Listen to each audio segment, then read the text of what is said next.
We're live. Should I start? Give us 1 second, Chair. Wait for the Okay. sergeant, please. Okay. Sergeants, we begin the recording. PC recording is underway. Cloud is up. Backup is rolling. Sergeant Leonardo, you may begin to open. Good morning, and welcome to the New York City Remote Council hearing for the Committee on Transportation. At this time, we ask that council staff turn on their video for verification purposes. Please place cell phones and electronic devices to silent or vibrate to minimize disruptions. Mr. Chair, we are ready to begin. Thank you, Rafael and the whole team of sergeants and everyone behind the computers and the technology that works so hard to be sure that not only the members, but the whole public in New York City are able to follow this hearing and all the hearing at the City Council. Good morning. Thank you for joining the Committee on Transportation hearing to vote on proposed intro number 1933-A, a bill sponsored by my colleague, Councilmember Kalina Rivera, that would amend the administrative code of the City of New York in relation to open street program. One of the things that the COVID-19 pandemic has shown us is that we really need to think about how our city streets are designed and utilized in order to increase safety and maximize open space. As I have often stated before, we must continue to explore innovative ways to make sure our streets work for all people and move towards becoming the most pedestrian and cyclist-friendly city in the country.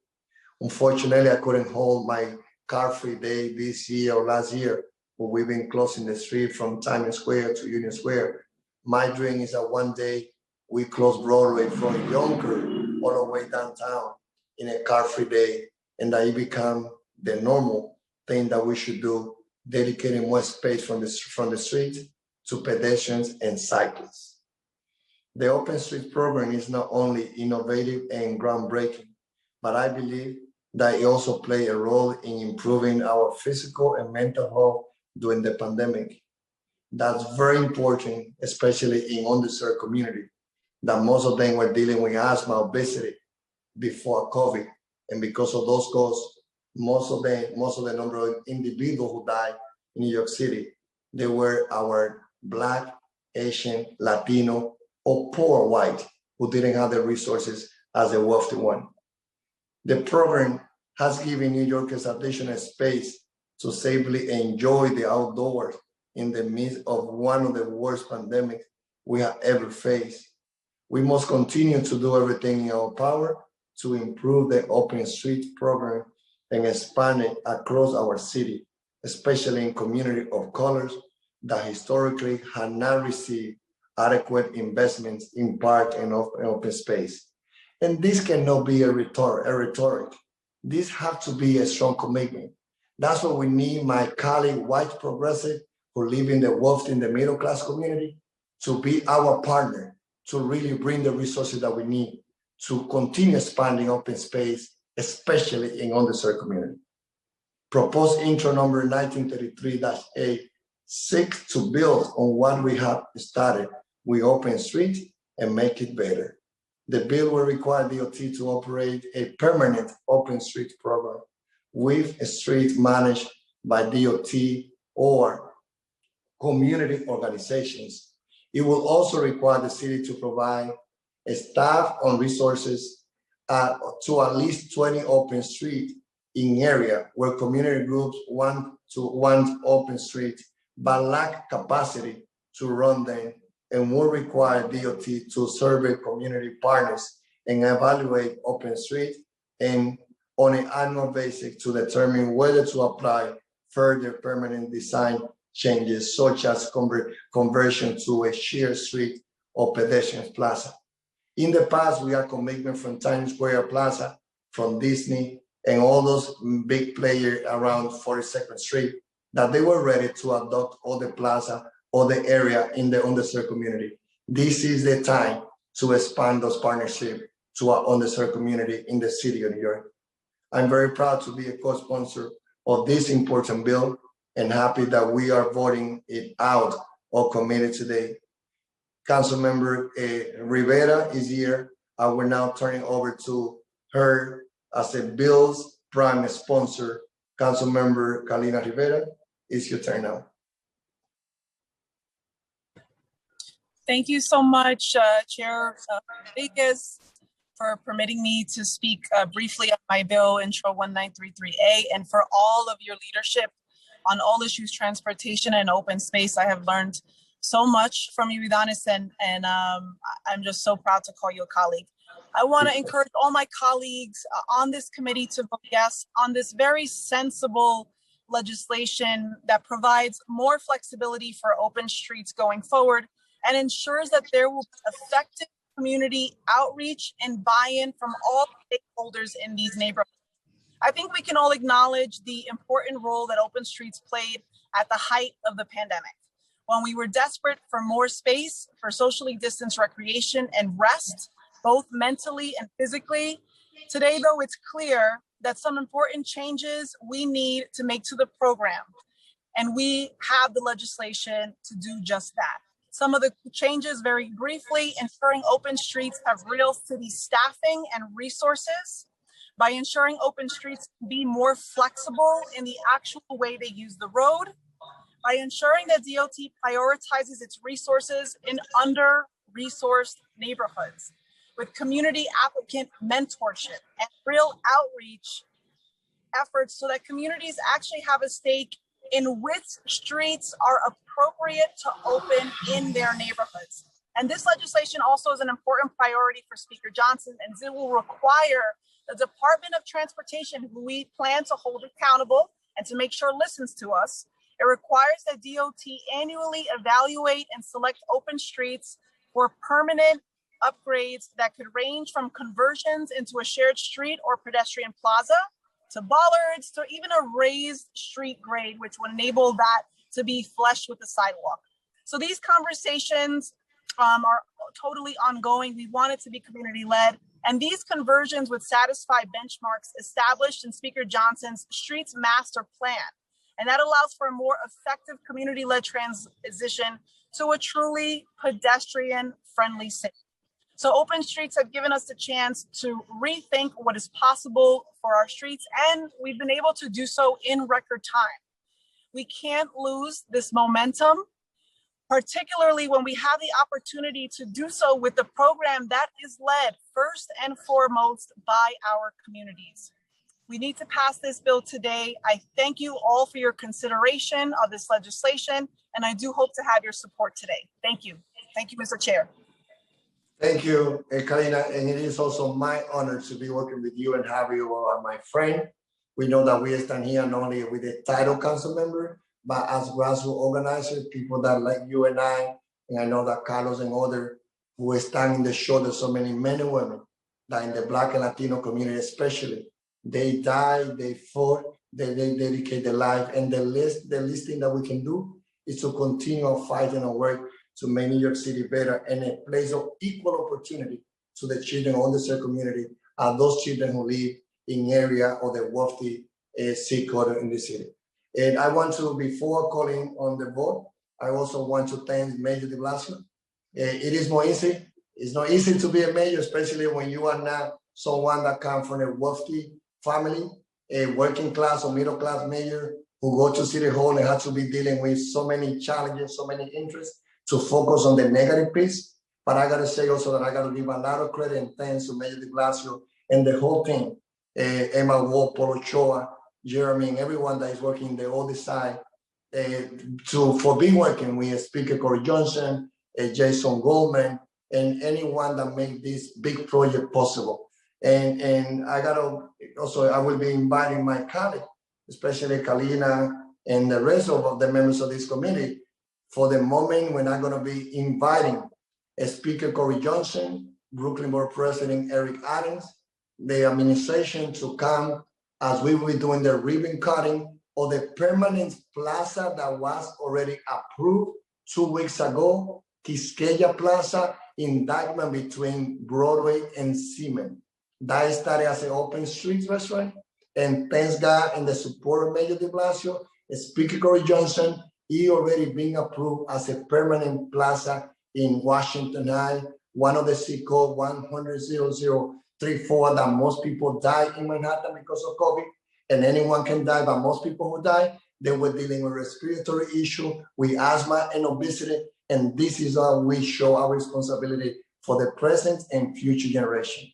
I also want to encourage the administration to work with the borough presidents. They are leaders, they've been heroes. As we move in this proposal, we need to work with the community board, but especially the borough president of Manhattan, Gil Brewer, borough president Rubencito Ruben Diaz Sr. in the Bronx that represent those zip codes where most people also die, the great and my own Brooklyn borough president, Eric Adams.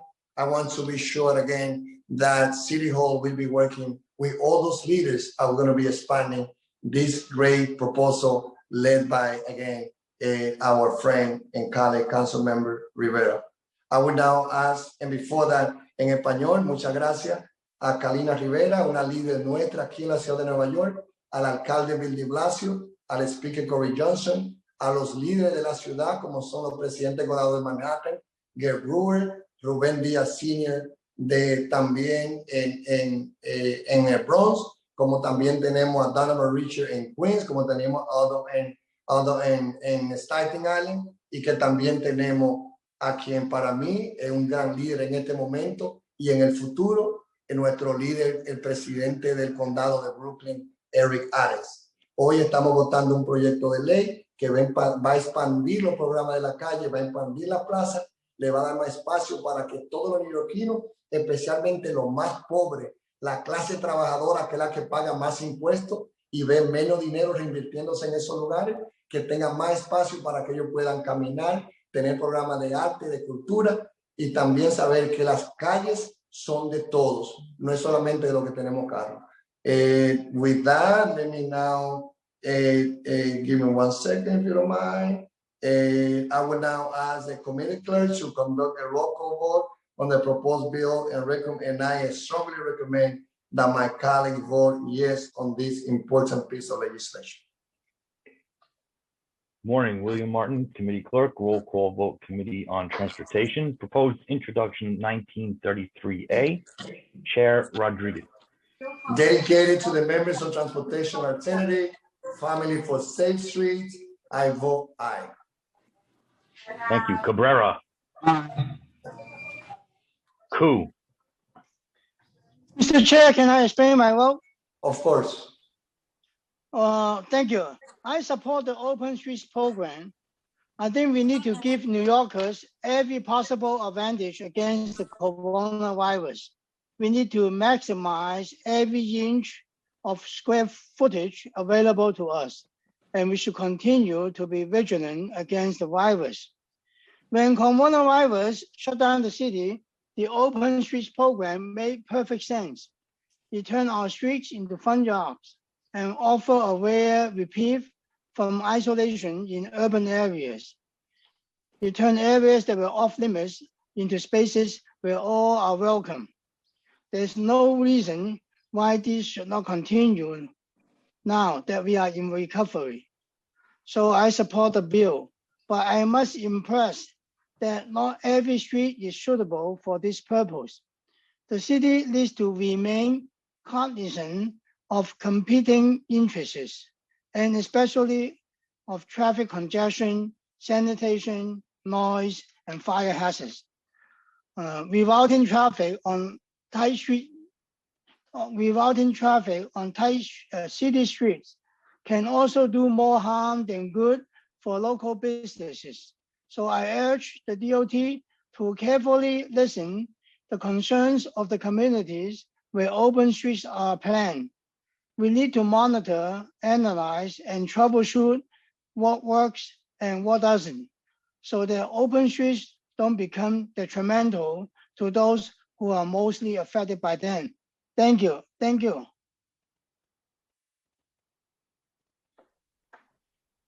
Thank you. Levin. But aye on all. Menchaca. Permission to explain my vote. Permission granted. Thank you, Chair, and thank you, Councilmember Rivera, and the rest of the committee that's voting in support of this really amazing community effort And, you know, just thinking about my district in the last year and how the community really came together and made it happen. And this is just maybe why, and Carlene and I were texting last night, and I'm feeling more serious about it. I think we should call this not open streets, because they're actually open right now for cars. These are community streets, and it makes it more clear about what we're trying to do. And we're removing these, you know, 2-ton weapons that have been doing a lot of kind of negative things for our communities, and really opening up that street way for community engagement. And in a time of COVID, but also in a time of climate change, as we're all trying to figure out how to use space differently and bring in our small businesses, I think community streets would be great. So I don't know if that's an LS request we have to put in and make it happen, but I'd really want to push the council and the mayor and everyone to start using a different language that really shows exactly what we're doing here. But with all that, I vote aye. Thank you, Carolina. Miller, No. Reynoso, Permission to explain my vote. Commissioner Grante, Thank you, Idanis. And I think I'm gonna try my best to join you at Quisqueya Plaza. I think it's a great thing. It's also very important to the Latino and the Dominican community to continue to see these streets named after communities that have built the city of New York. So thank you for the work you're doing. I wanna thank you for your efforts in organizing it and making it possible. For a lot of those businesses out there too, this is gonna be life-changing. So again, just want to thank you for the work that you're doing related to that plaza.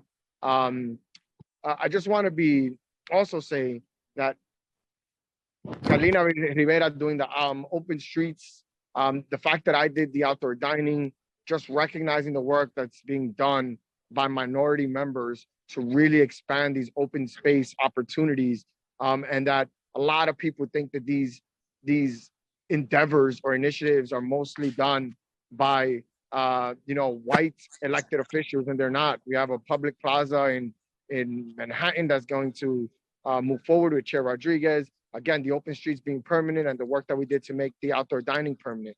When we talk about taking back our streets, we just have a very diverse group of people pushing these things forward. I want to just acknowledge the work that's being done by our colleagues, and congratulations to Councilmember Carlina Rivera. Very excited that we're making this permanent. Looking forward to making sure that it's done the right way. And with the resources that are going to be available to us, I feel like that's going to happen. So I will proudly vote aye on all. Thank you. thank you. Ruben Diaz,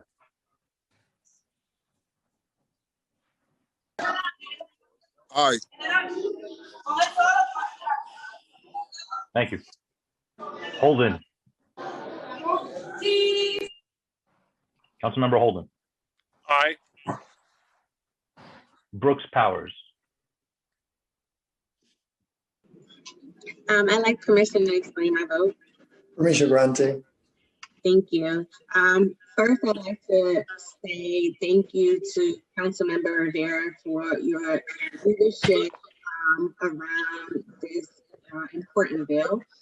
For me, I represent a very diverse district, one that has the pleasure of enjoying a boardwalk for most of the year, and another part of my district which is more inland.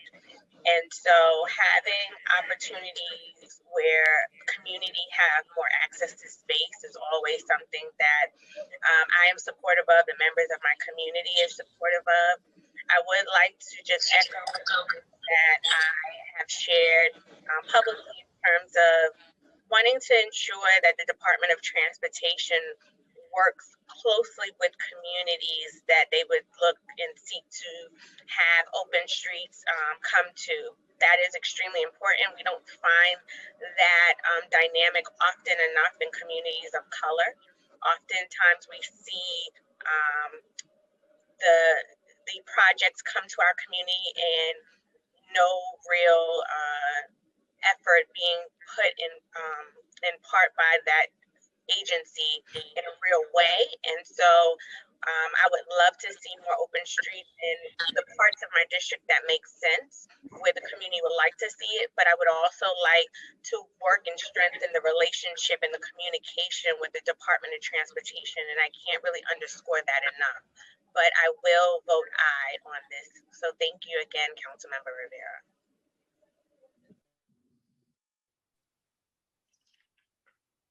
Thank you. By a vote of 9 in the affirmative, 1 in the negative, and no abstentions, proposed introduction 1933A has been adopted by the committee.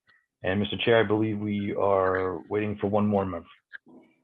Okay, I will leave the vote open, but before we let the other council member who voted to go, most of them have done it already. I also would like to thank the great chief of staff that we have at the council, Jason Goldman, Speaker Corey Johnson, and the team again that work on this bill, especially the team has been leading this from Jeff Baker and also Kelly Taylor, and also from our Committee of Transportation, Elio, Rick, and the rest of the team, and my chief of staff, Elizabeth Conforme, Tomas Garita, and Evelyn Collado. So everyone who did a part in this bill, thank you, and it's been a great honor to be working with Kalina Rivera, not only with this bill, but in many other bills related to transportation or other bills important for the whole city of New York. I don't want to take space from any sector of this community. I just want to be sure that all area in the underserved community get the same investment, the same attention that the upper middle class and the upper class get in the city of New York. Thank you.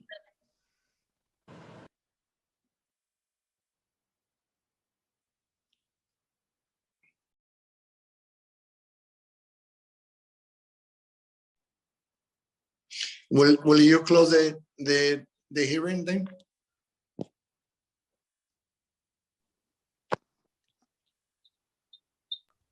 We can close with you, Mr. Chair. Okay, thank you. Thank you.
Good afternoon.